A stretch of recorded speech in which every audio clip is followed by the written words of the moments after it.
Welcome back, fellow armchair generals. This is Gamer 1745 here, and we're continuing the playthrough of Hearts of Iron 4 with the World Ablaze mod, the current version. And you notice the map is sort of white here, and I've recently, just last month, experienced what, it's called snow, and it's this white stuff that goes on the ground, and it's awfully cold, and it's not best to fight in. So we're not going to, and I normally don't experience snow, quite honestly. So we're going to avoid going to war just yet. We're continuing with our national focuses to improve things. Unlock decisions, use other these. Okay, which we'll probably do just 7 days. Creation of the Panzer Troop, 21 days. Yeah, that's 21, but that world intention becomes the honor of Danzig. And Gdynia controller.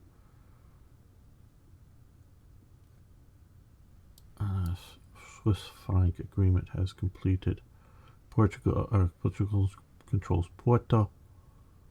Has completed the surrounding of Switzerland. Okay. And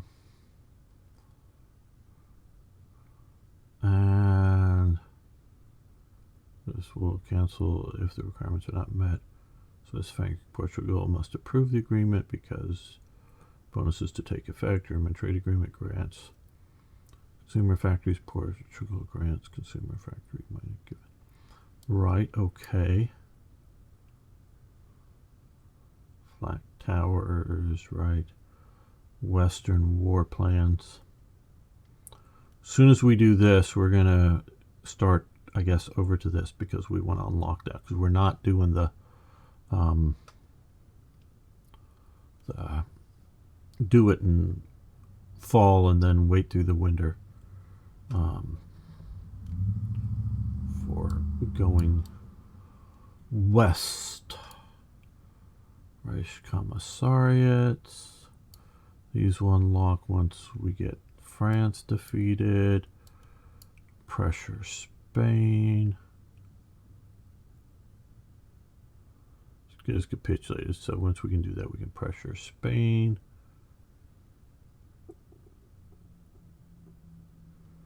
Integrate Spain. Okay, this is in faction with Germany, so I don't know if we'll get them in faction, but that would be some nice military factories there. I just don't see us doing carriers. Burn naval treaty. Maybe we should do that. Remove German naval agreement, which grants. That would be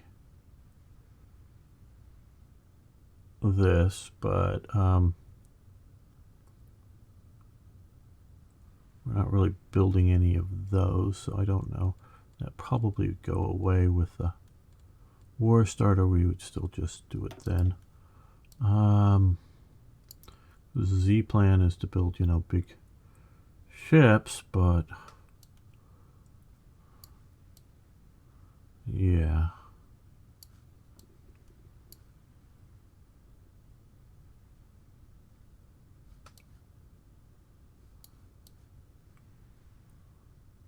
Uranium project. Yeah, extra research now that we're getting there might be useful, but I don't know. All right, well, let's let this continue here. Okay, we're now up. We've basically doubled our recruitable population. Now, we can view these. I guess there will be events or something once the war is started. Okay, no, I didn't mean to do that. Get rid of that. I really meant to look at this. Okay, mechanized 450. I wanted to see, okay, we have 160, so that's why I don't want to build that right now, because we just don't have enough. Look at panzer divisions. Okay, well, let's take a quick look at logistics here. Got a lot of light tanks. We have some medium and some support. So just, this is more of a, if we were to convert this over to a medium, we have almost enough, not quite. If we were to convert this over to an infantry support, we're more of a deficit for that there. So we're not going to do that just yet.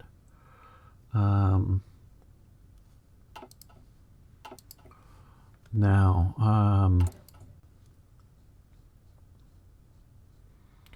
we've definitely needed to do things like increase our train so that we are at logistical needs, and we are not.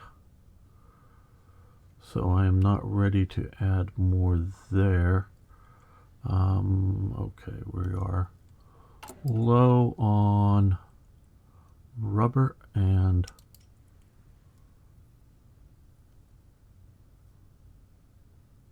aluminum. Well, while we can, let's up that to get enough rubber.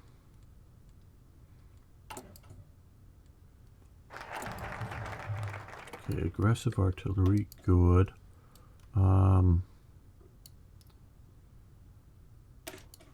I guess we'll do that right now.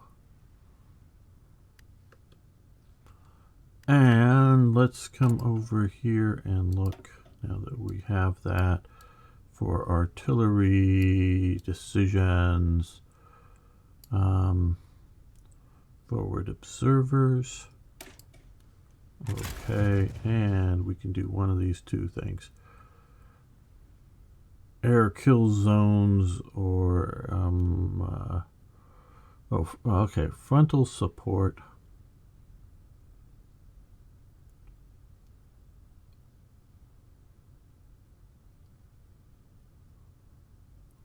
Back 100%, okay.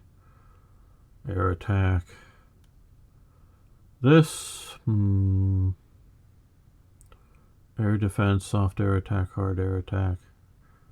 Air attack minus 25%, where this would get us air attack approved, but this looks a little bit more like, because motorized anti-air units increase soft and hard attack by their placement. So let's go with this. There we go. So that will help out with our artillery. And now we long range combat, hard attack, battlefield brawler.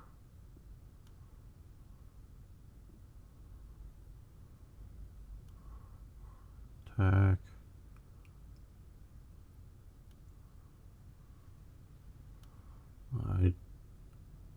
Nah, maybe more the historical one.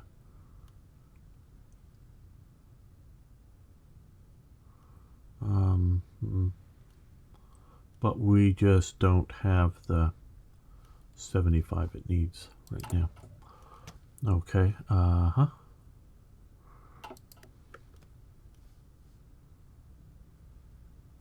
really think we should have something that gives us more political power.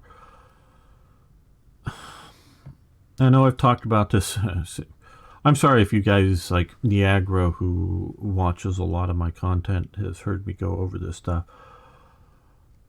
I fundamentally disagree with the idea that we have to fill these slots as time goes on. I think they you know, it's one thing, like I say, if Austria or Hungary finally gets a coast and is going to develop a navy, then we'll maybe add an admiral that he didn't have before, or something like that. Or just, you know, Albania not having any ships, so, or having any production equipment here, so they don't have any production companies, you know.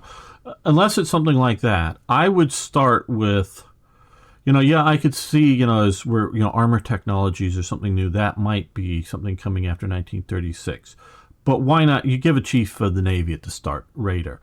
And the political power should just be to change these, at least in most cases. You'd give me a strong argument why a particular thing should be empty at the start of 1936, and I'll listen to your argument. Okay, I will. I will seriously listen to your argument.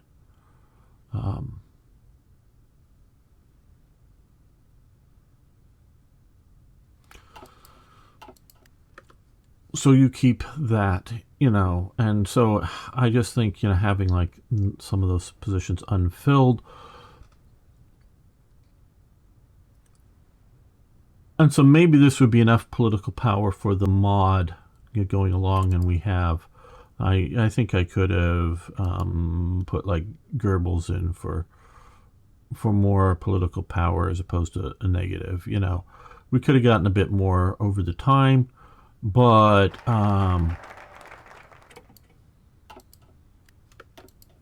it's more of, and if we were full up at the start and only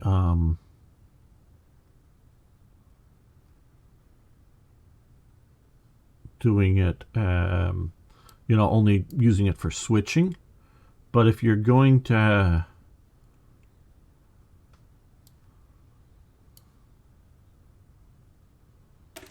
we'll do that. If you're going for the needs to fill it, then we should have more political power. So either more political power and or set it up for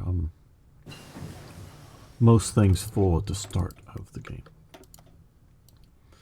Because a country like Germany in 1936, well, I'll change my opinion a little bit if we were, say, starting in a theoretical, you know, condition like 1933, in which you just say have the National Socialists coming to power, you know, because of the election. So maybe, but then maybe because they just come to power, they get a lot of extra political points, political power, whatever you want to call it, to fulfill their things. But just off an election. Oh, we could do that. That would help us with potential sea lion or going after Norway.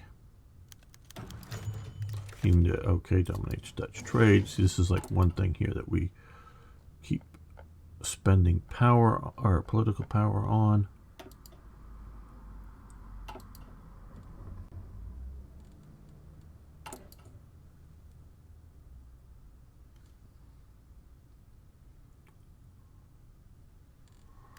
Now, are there, not that I'm going to do it at the moment, but I'm looking for decisions that reduce our economic fatigue because of conquered lands, which currently would be primarily, I think they would think of that as Bohemia and Moravia, but potentially also Austria or Sudetenland, but it appears nothing there.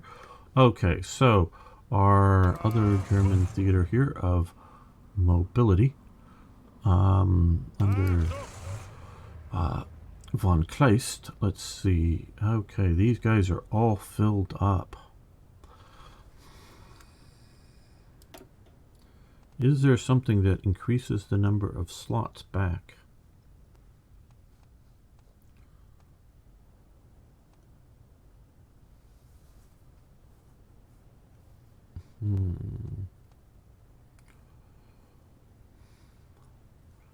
Yeah, they were divisional general. Oh, pause. Polish-Romanian alliance. That maybe not good for us. I don't know.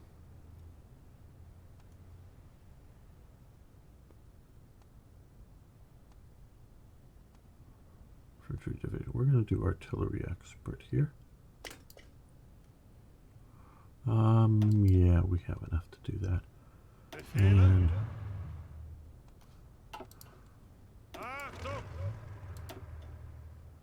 no, I want to just click that little thing there.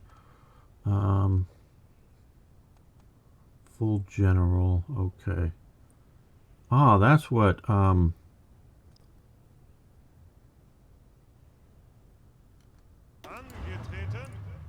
okay, there we go, we'll get our size back. Okay.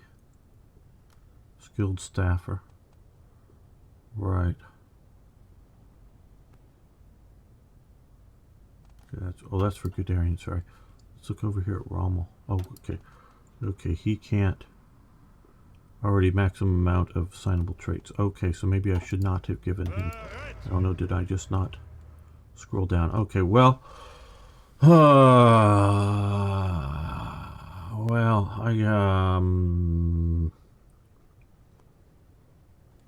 I guess I'll live with that.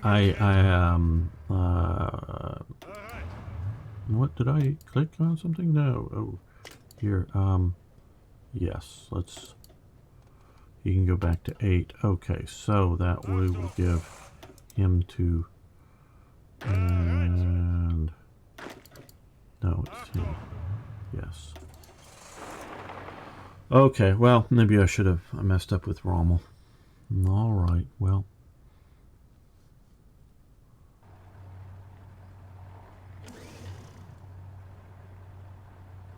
Okay, just 1 aluminum.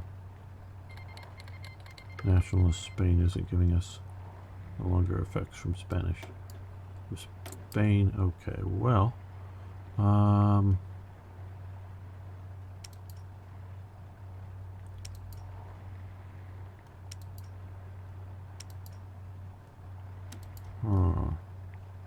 Let's jump down to that. They're not going to give it to us.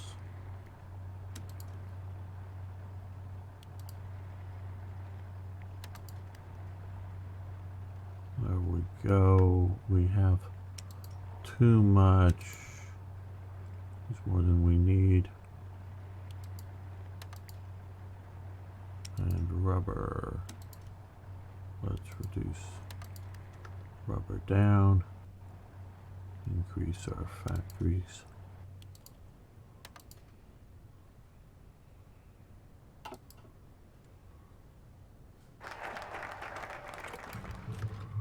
Okay, February. I think it's going to need to be either late March or April to go to war properly, effectively, overwhelmingly, devastatingly.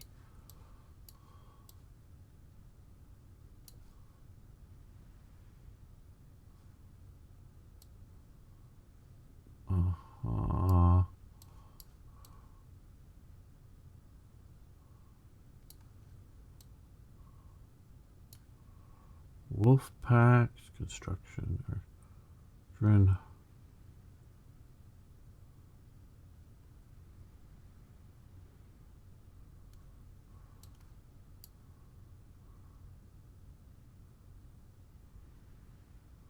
For the Stugs.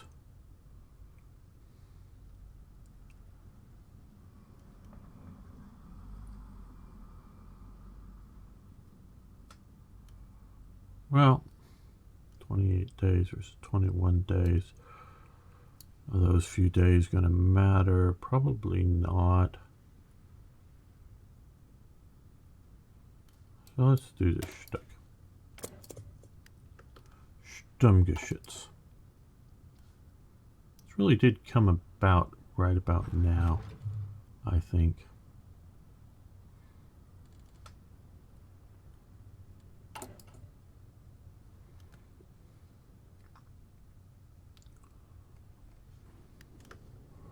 Okay, now after that last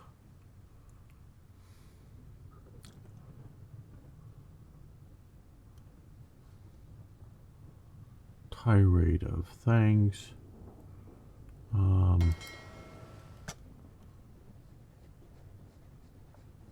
Oh, okay.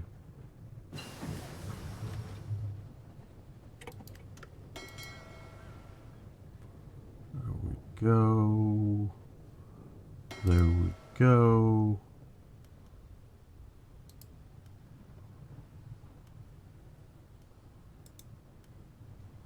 All light cruisers, select.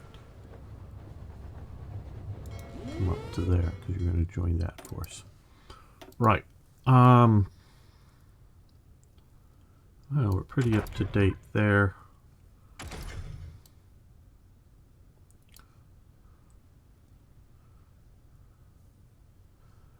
More anti-aircraft levels, which are nice, but let's see.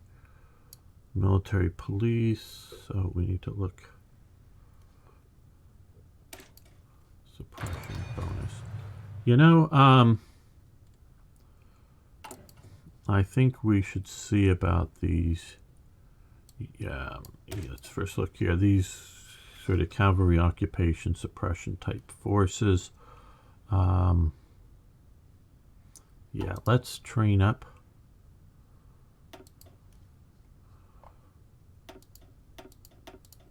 Some of those. Let's put them sort of here in the east because it's sort of the direction they're going to go. Okay, we don't have, but we will start training a Fallschirmjäger brigade. Should have done that before, but well, nope. Oh, oh. There we go. Let's look at this. That's fair.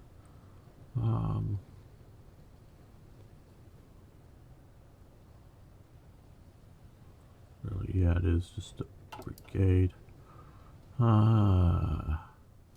That's even worse.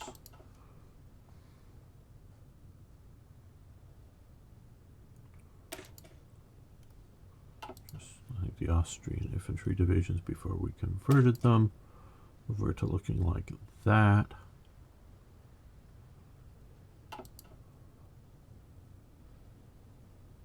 Yeah, I don't think so much we need cavalry brigades, which we have this. Let me just look at a little more artillery anti-tank. Yeah, it's an okay kind of sort of unit. But I would rather have more armor units.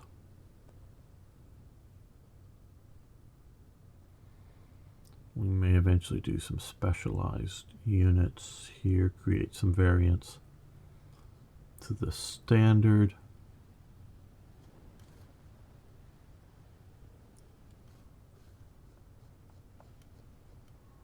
Yeah, 4 of those in training and paratrooper.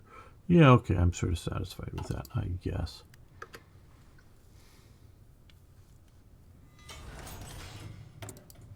Okay, more military industry because we need more railway or engines.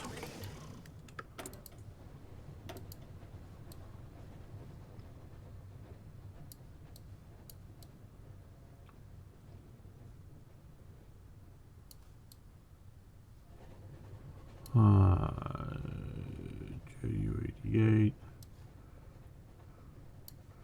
or push early. Yeah, I don't think I want to push early for that. Hopefully, yeah, let's just go with that. Now, yeah, just we have that model there. So here we'll see, we'll upgrade to the better one. I believe it's better. The C4 versus the B1, and only minor loss in production. Now, let's look at logistics because we are getting ready for that big showdown of a war. Okay, so let's come over here. Let's create and add an air wing here.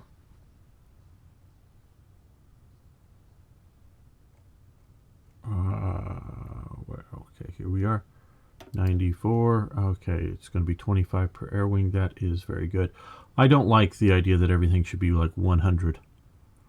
Not that I'm against the idea of a 100 air wing, but like these, I don't know that 100 is optimum, because we want them to go out and patrol multiple areas. There we go. That will get us that. Now,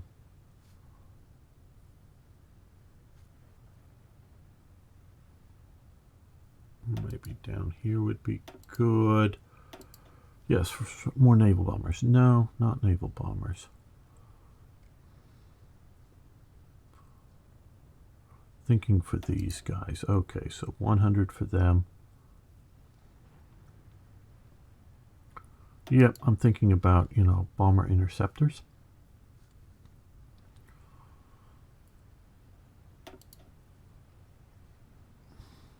Those are reconnaissance and some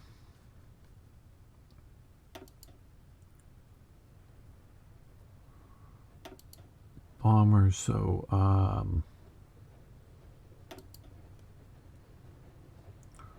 let's go with some fighters here. Get them out there.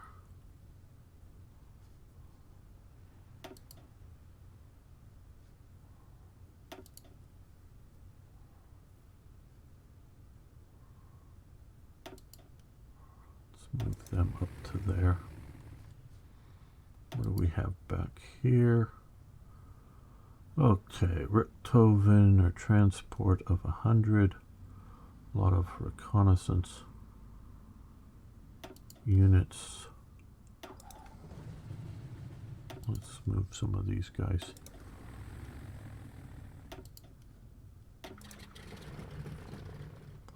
Around.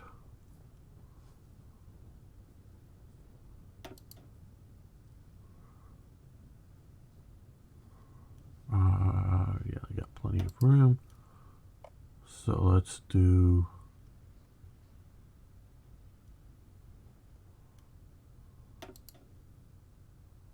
100 of these guys and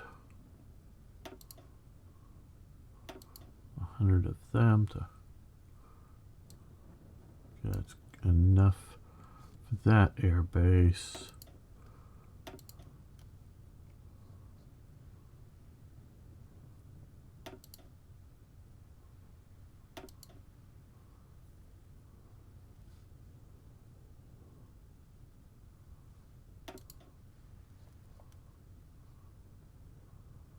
Some other various fighters, Ju-86s.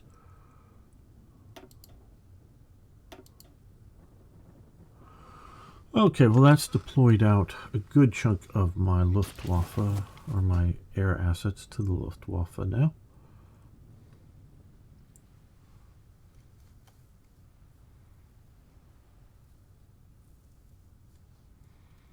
Yes, I think I need a lot more aircraft, but oh well. Oh. Yeah, they're being penalized. Okay,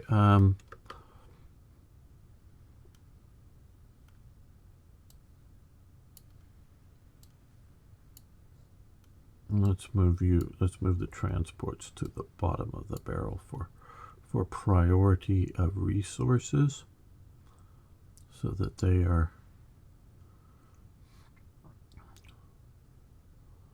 maximized.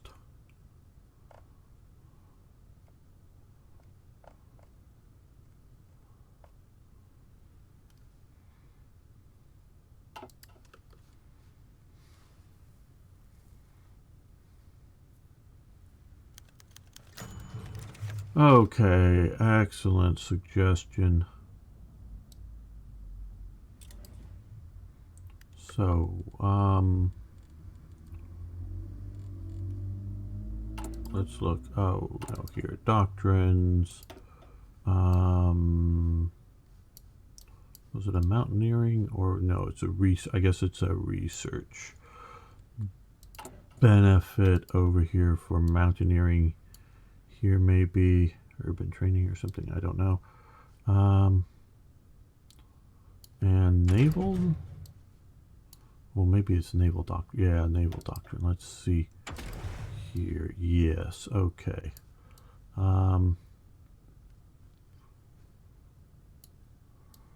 Well, I think submarines are going to be important. End around tactics, submarine organization +5. This will also bottom sitting. Visibility less. Okay, where this is evasive tactics, speed while retreating. More organization, speed while retreating. Crash diving. Now, crash diving is something that all the submarines did. But my understanding is German submarines are some of the better ones for crash diving. I know you can't see my fingers here, but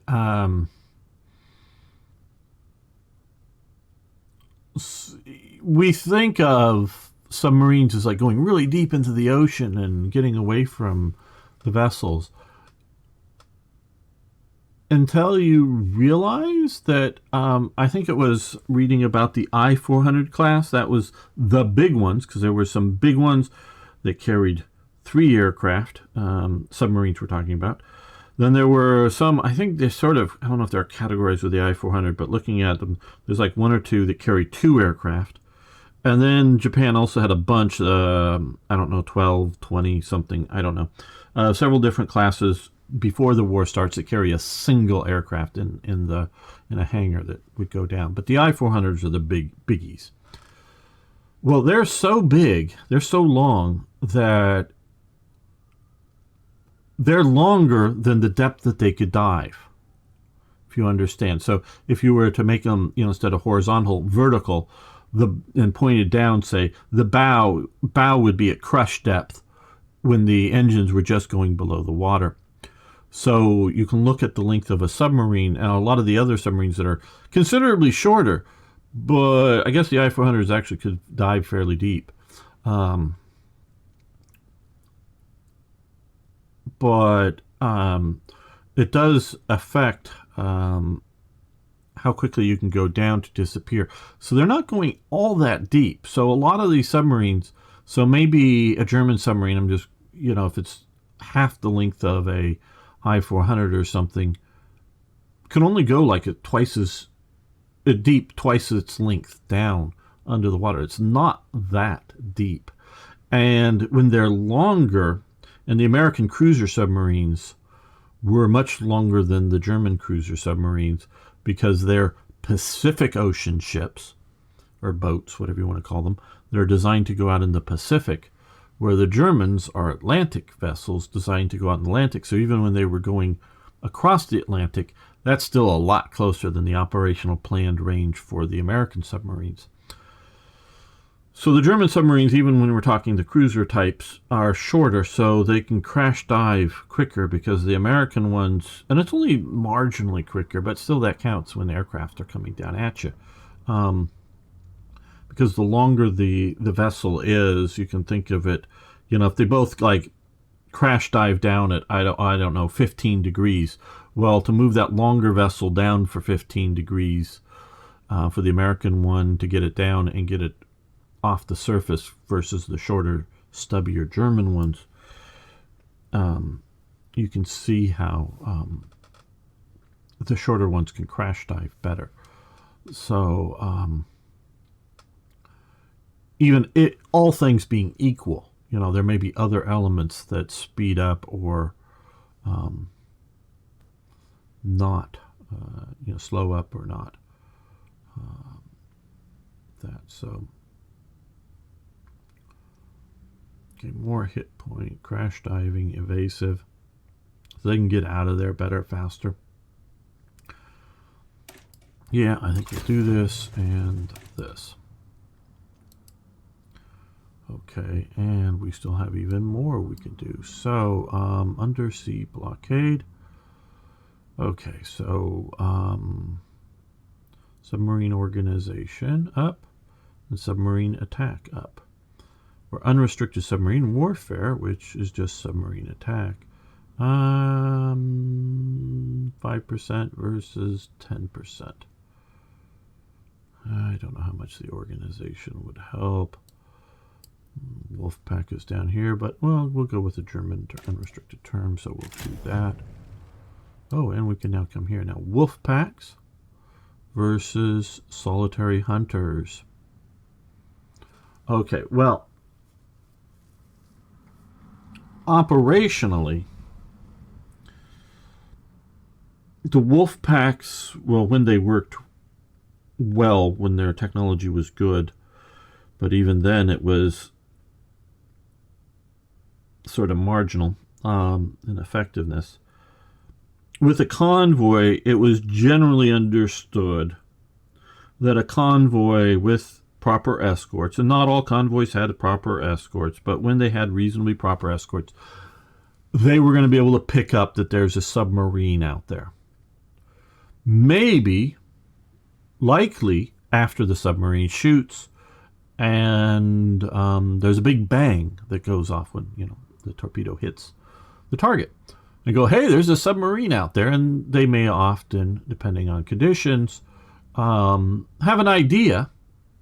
They may be even picking up the sound prior to, you know, or picking up the location that there's a sub out there prior to launching, or after they've launched, but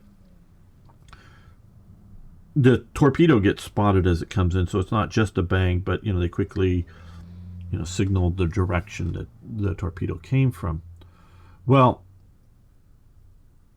if you have just one submarine, and even if it can, you know, get in there and line up on 2 or 3 targets, and, you know, line up and shoot at 2 or 3 targets before the first big bang goes off, you know, get a good chunk of your torpedoes out there. Well, you can, you know, after, you know, that they're deep, but not that deep. They're not really sitting on the bottom, especially out in the mid-Atlantic. There is no bottom that they can sit on.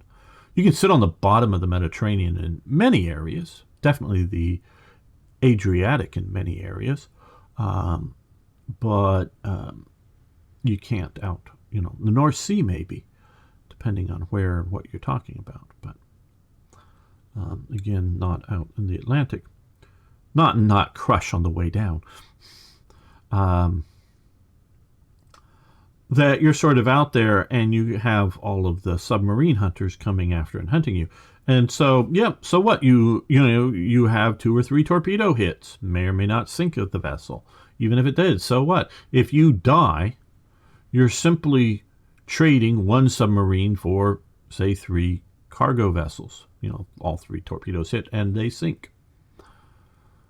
Right. Well, if you have a Wolfpack that has some level of coordination, well, first set of big bangs. You know, sometimes because they can't quite use radio and signal too much because the enemy will probably listen to it and pick it up. And the Germans, of course, as time goes on, think they will because Enigma's cracked, and they don't believe Enigma's cracked. And so when they signal where the convoy is spotted and give instructions of like where to intercept it, the guys are sort of waiting for them. They're not like, oh, they're going to be, you know, hear this, you know, at 3 o'clock in the afternoon or 3 o'clock in the, you know, in the morning when it's still dark. It's not like they know it that kind of detail of when the attack is necessary. I don't think they'd know that kind of detail when it's happening, but they know that there's something coming and it's coming soon, and so be on your toes kind of thing. Well, so often, you know, there'd be, you know, just because of submarines getting into position, normally they would try to get in front of the convoy to whatever degree they could, and then as the convoy approaches, sit there quietly because they're slower than the convoy once they go quiet and, you know, submerge. they're slower, so you're waiting for the convoy to come at them, and then they can launch their torpedoes. Well, the first one does that, then the convoys, the escorts of the convoy starts reacting to it, and then maybe, because takes a while for vessels on the far side of the convoy to come to that side of the convoy or whatever. But then there's another set of bangs because another submarine just fired, or also fired, and hits a little while later. And which targets do you go after? And at the third or the fourth attack, now you realize there's 4 submarines out there, and you've got, let's just say, 4 escorts. Well, what do you do? Which one do you go after? Now, maybe if you've active sonar picked up a particular location, and normally you need two vessels to properly hunt. One to fix its location and signal that out, and have another one come by and do a depth charge run over the known location, because you're watching it and you're telling them, okay, yeah, drop the depth charges now. They drop the depth charges, go over it, depth charges go off, you don't hear quite things. The one watching it would try to determine how effective the depth charging was, probably not terribly, but whatever, and we'll keep watching. And then so after it goes by, the first one, definitely the one that did the depth charge run that went over it, now no longer knows where that submarine is because it's gone past it.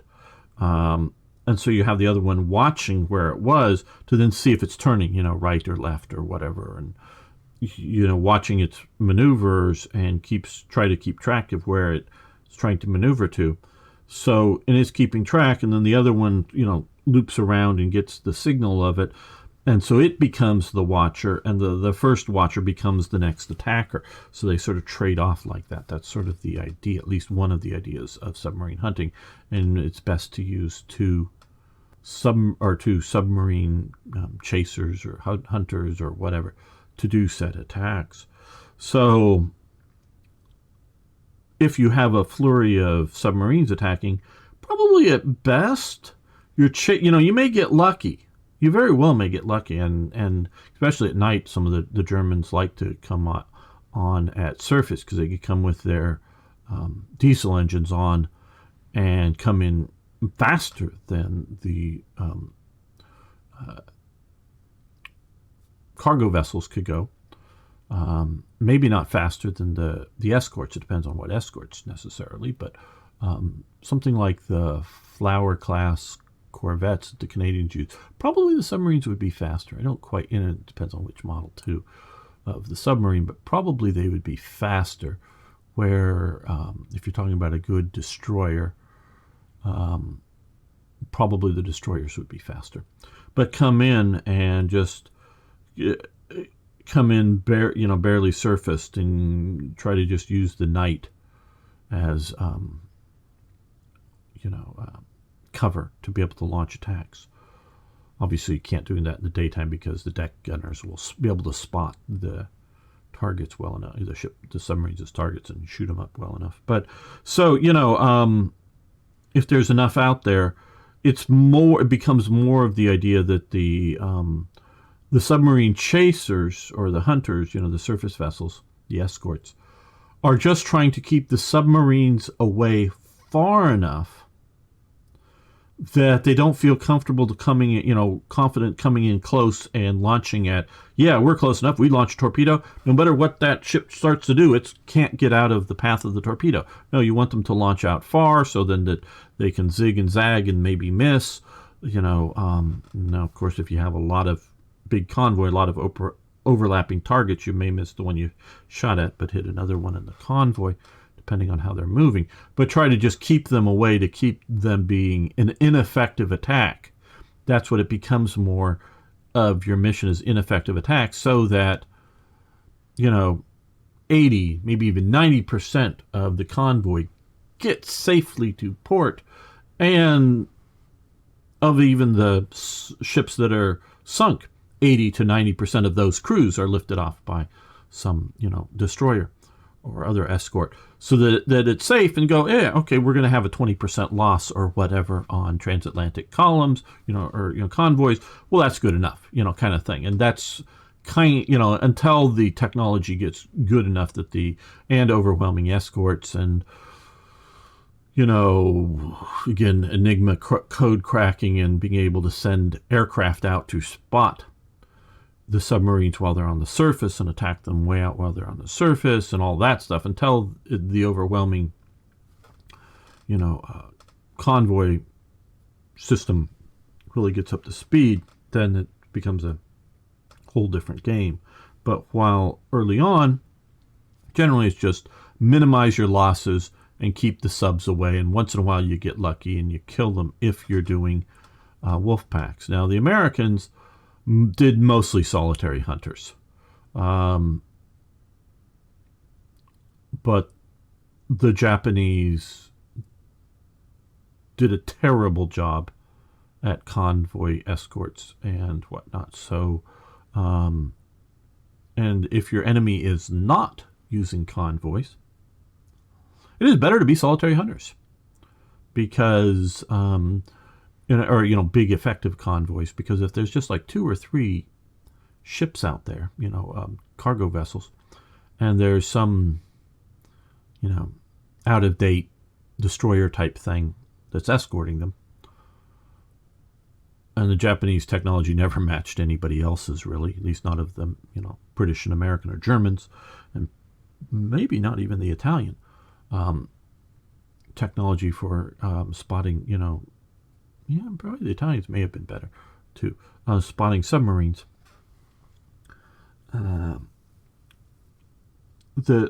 You're probably going to be able to get your torpedoes off and evade. I mean, the Japanese did sink a bunch of American subs, but evade enough that you're going to hit them. And since they're not in big, neat convoys, the Wolfpack idea, you want them spread out to pick up random convoys or random individual vessels going around, looking around. But we're going to do this, I think, because rating efficiency, organization, versus just organization and torpedo reveal chance minus. Yeah, we're going to do this. Okay, so that got through all of our naval bonuses from that, but we're going to try to avoid big capital ship battles. We're not planning on doing fleet carriers. And convoy support, well, we got some of that. Fleet convoy support, we got some elements of that done too. But when we do send out our submarines, well, they'll be mostly near the bottom here. Submerged attack tactics at some point we may... Oh, was that... it's just because, we don't have enough points, yes. So, air doctrines, do we want to use a thing for air doctrine points? I don't know. But, yeah. Okay, well, you're going to Guderian's group, and yes, I think I messed up Rommel by not getting him to full general, which probably will mess up North Africa, but I don't know.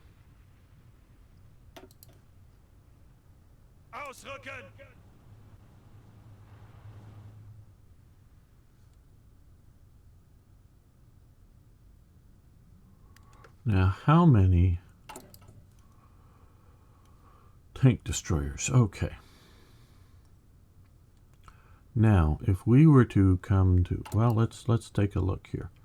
Motorized infantry division. Motorized anti-tank. So, now if we were to come to our Panzer division,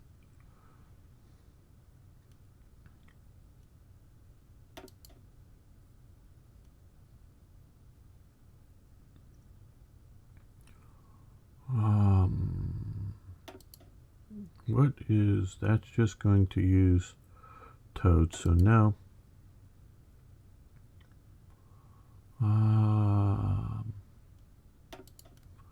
reset that. Is it over here on support? Light TD, there we are. If we were to do that,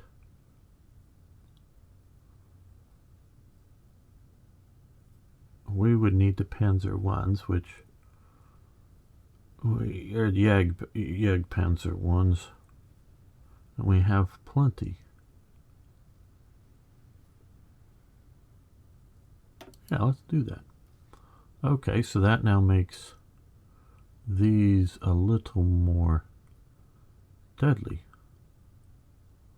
And not a whole lot more costly. What other support element might we want to do? Signal company, do we not? Back. Okay, we have reconnaissance, motorized field hospital, light TD. Okay, we do not have... We got maintenance, we have logistics. Well,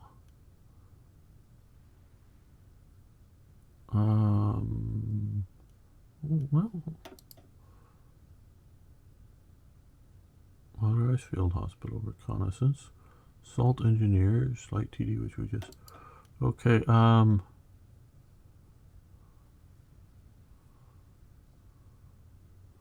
okay, signal company. Well, let's see, what is this? Support equipment, trucks needed. Okay, that's it. For the others, the horse. Okay, I just wondered if there was a motorized and a horse or whatever, but this is just standard, which is motorized and a horse. So yes, we have the trucks, that's why we built lots, and we have support equipment, and we need a bit more men. So right, okay, so that now gets signals company. Now let's look at the infantry division. That's an interesting element here. Okay, now horse is what we would want to use. Now we've got the soldiers, and wow, initiative, organization, 8-point attack, planes attack, defense. Yep, we're going to do that. It's going to take a lot of our support equipment, but we're going to do that. So now we have mostly army wide here. Let's look here at our mountain units. Out back, what do we have? Okay, combat engineers and logistics companies. So if we were to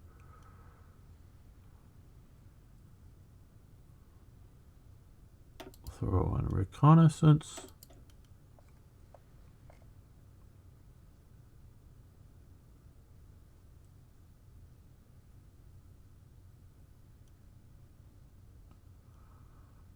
and horse signal,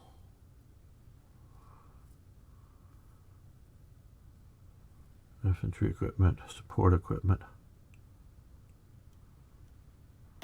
What else can we put in here for proper good measure, shall we say?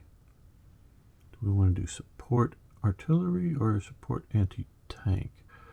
Because we do have artillery, we do not have anti-tank.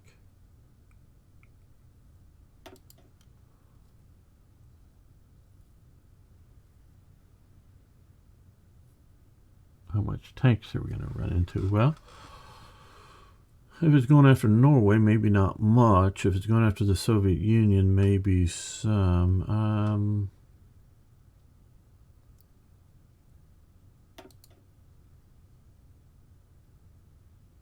Okay, anti-tank.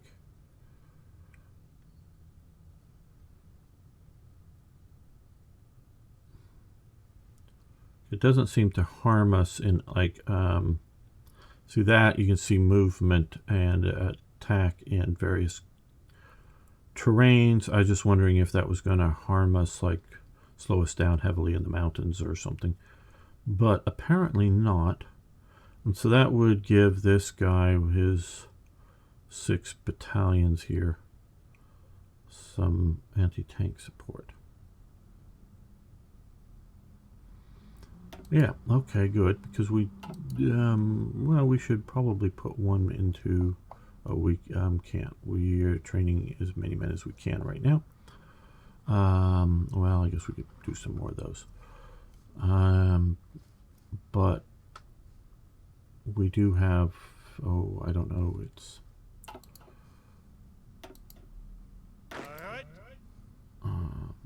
we're at Deedle with 5 divisions there, so we have 5 divisions. A little bit better off. Okay, so now hopefully with all those radios, which does mean more needs. Okay, we're now negative for with all that for support equipment. Okay, well, and I probably took off some of that support production equipment recently. No, I don't think I did, but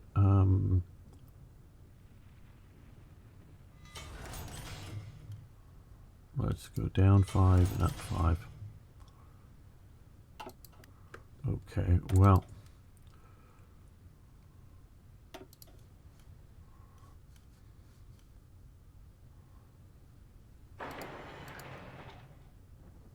and okay, well, maybe not trade for aluminum. We have some bauxite there. Let's see about opening up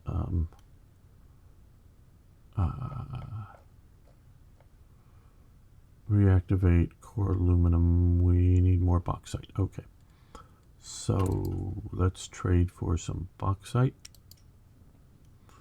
Let's go with, I think, the Netherlands here. And now let's come over here and reactivate the core smelter. Now we are up to 100% of everything we need, including aluminum, for the first time for aluminum for a while. We got smart and moved that down there. Right.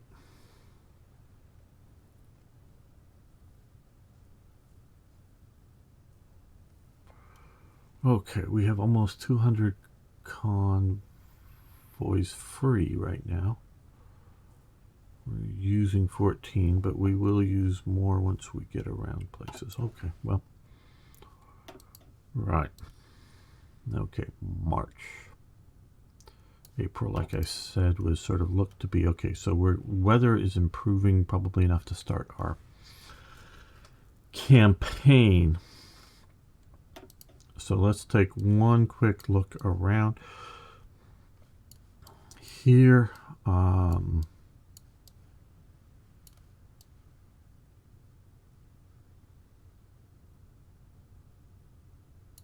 Yep, I think it is time for Danzig or war. Now, what we're going to do here is we're going to come over here. We're going to grab these guys. And let's see, we want to convoy raid. How far? Okay, we can way out. Okay, these guys are great. Okay, you come out to Cape Verde area. Is currently repairing in what's it repairing? What the fuck is it repairing here? Cancel repair task.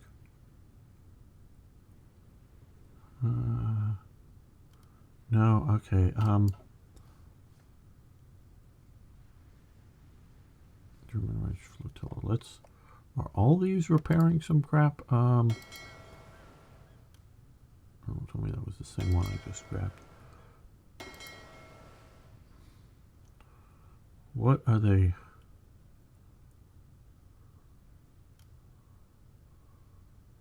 And what damage did they get that they needed to repair? Please post in the chat. Are all my ships damaged? No. Okay. Okay. These guys. I hope when I do this, we will. Yes, stay there. Okay. These guys aren't damaged. These guys aren't damaged. And is this just some upgrade thingy here?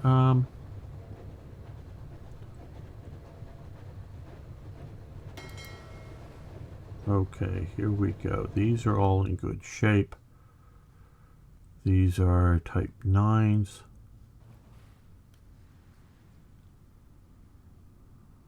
Convoy rating. Okay. This is sort of the main fleet, I guess. Okay. Raider, come out to here. And convoy raid.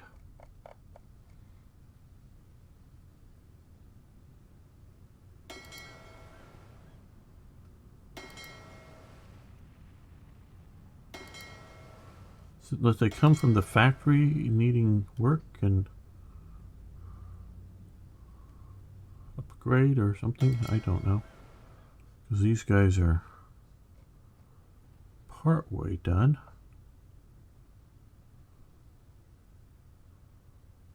Huh. Okay.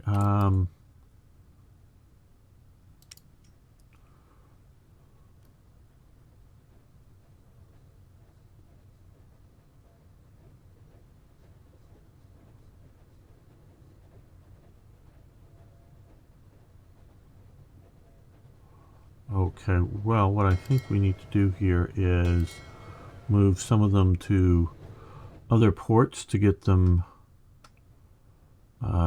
repaired quicker. So let's send you guys over to here. These guys are all repaired up, it looks like. I'm not sure what or why this is happening, but okay. Convoy rating, these guys can come out maybe to like here.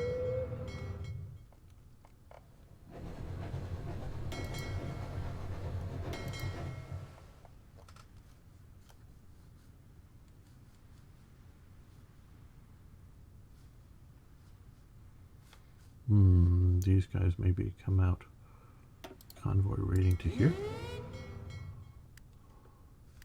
Okay, we're gonna, oh, this may be a problem, but we're going to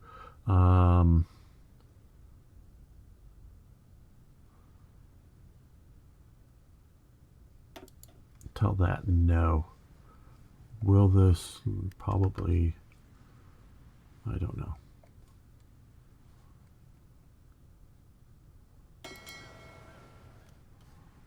Okay, they're coming down to here. Okay, they're coming down to here. Okay, we're also going to say, well, get through the Irish Sea the first time. We're going to tell them not to ever go through the Irish Sea ever again.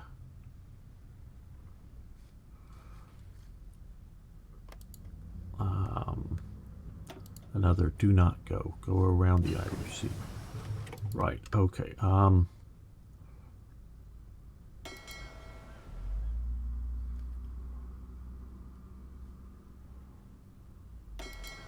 We've got these old small submarines. Let's come down to, let's go back to here and click State Owner. And ask for docking rights.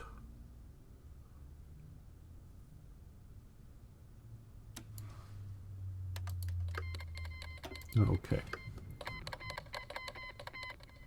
Okay, Soviet Union's declared war on Finland. Well,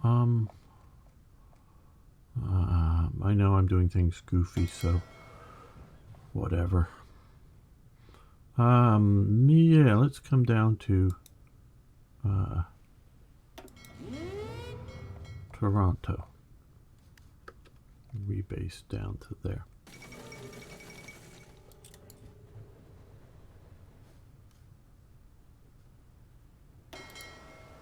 Okay, these guys here, they were foolish to side with a capitalist. Okay. Now,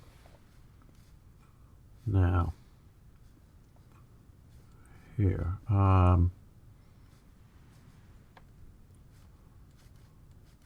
we're going to send these guys convoy rating to the Mid-Atlantic Gap.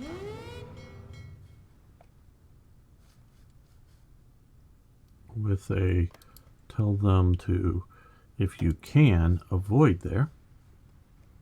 Unless I send you there. Okay, these These guys are all repaired up.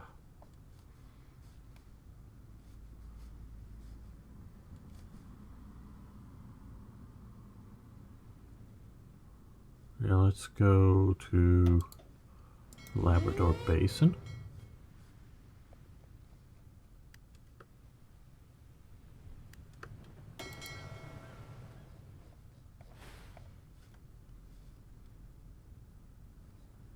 These guys don't have region assigned.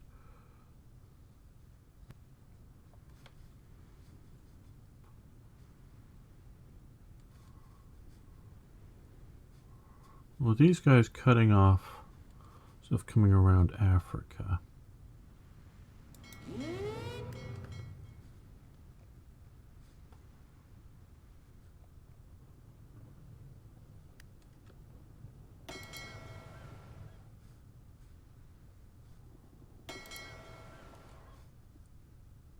These guys,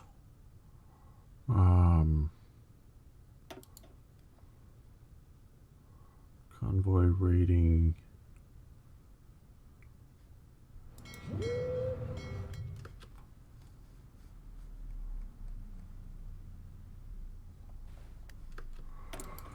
All right, well, we can do some more research. Torpedo, well, yeah, we could. Snorkel, hedgehogs, improved fuel tank.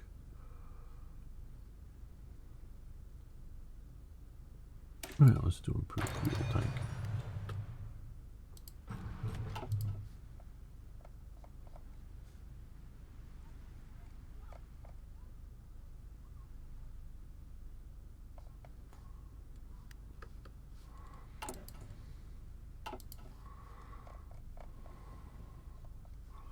Well, let's save this before the war hits.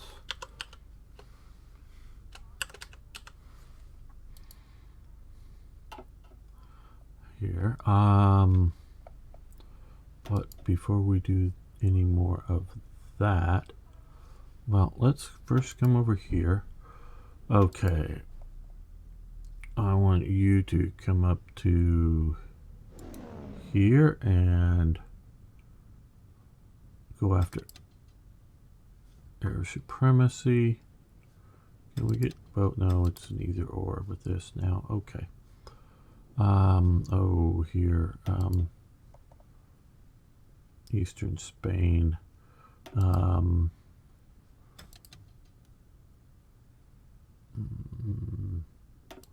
dear, right. Okay. Here, you're going to come over Western Germany and go after intercept bombers. You're going to come up and do air superiority.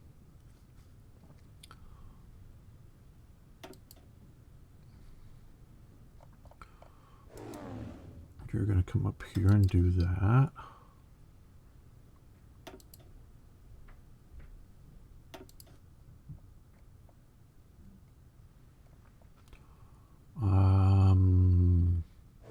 You come after, here, go after bombers. You come over here and go after fighters. Right, okay.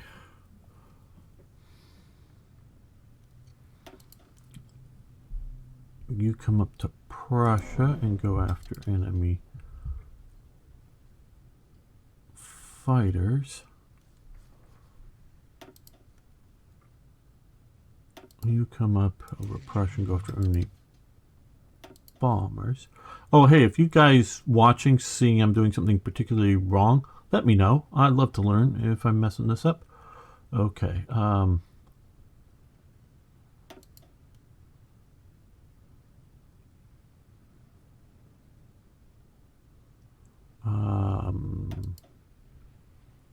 Here, okay.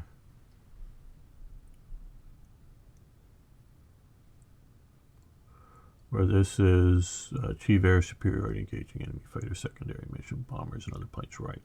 Okay, so you come up over Poland and you look for general air superiority so we don't get shot down.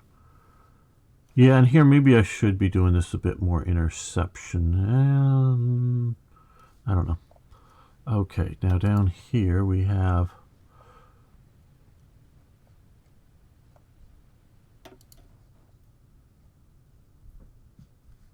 I guess over air superior over Poland.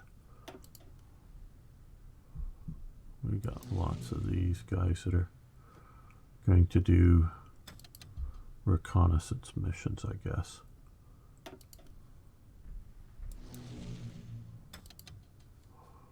Now, okay,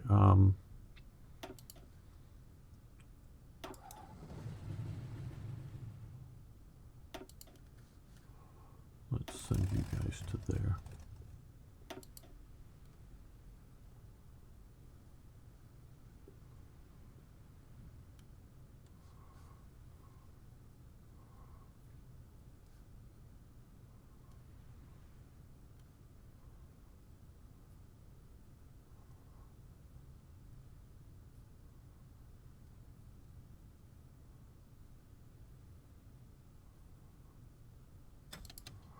Yeah, we'll just put you out there to spot, I think.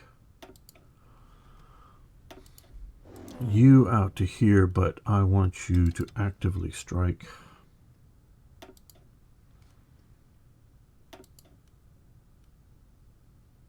We put you out over here. Okay, now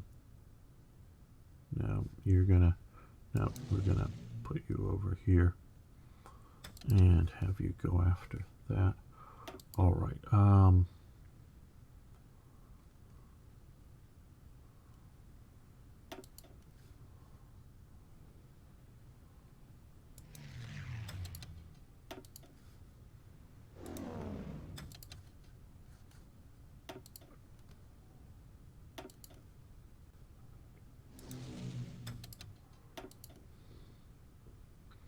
I really don't want to hit their production.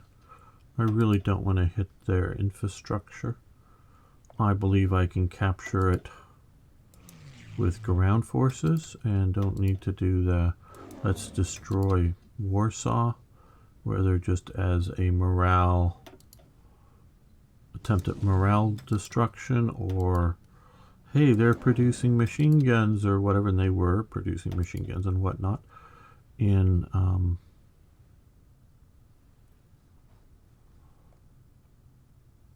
Warsaw for sure, but or other places, but hey, we'll just overrun them and and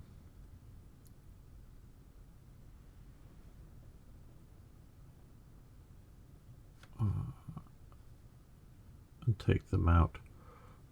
Okay, I'm looking at these air areas, and okay, that is air superiority. Okay, we'll put you up over here as interception as well. Now down here, yeah,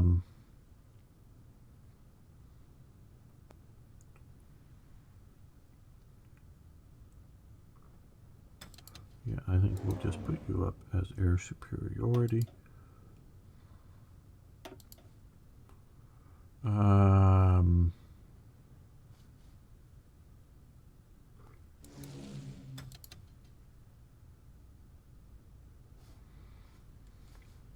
No, Czechoslovakia isn't really covered at the moment. We do, what's a quick way to show it? Construction, come here. We do have a bunch of areas with lots of AA guns. And we do have our radar stations, and this is what we're currently coverage. We're building one up here to look into the Baltic a little better. But we can see much of that is overlapping coming through here. I don't know if I want to expand this or simply to build others in more forward places as we go ahead.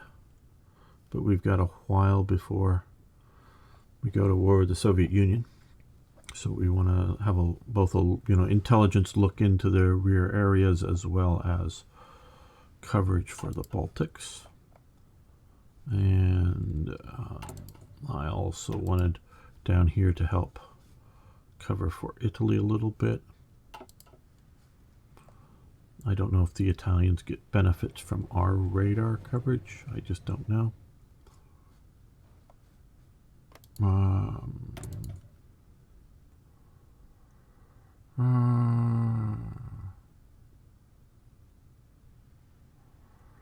We need, okay, why are we, okay, we need world tension at 80%. Okay, so basically we're not world tensioned enough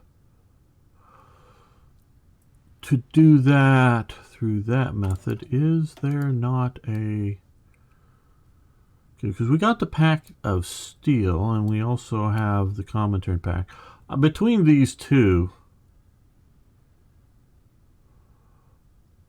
I would put us in that faction.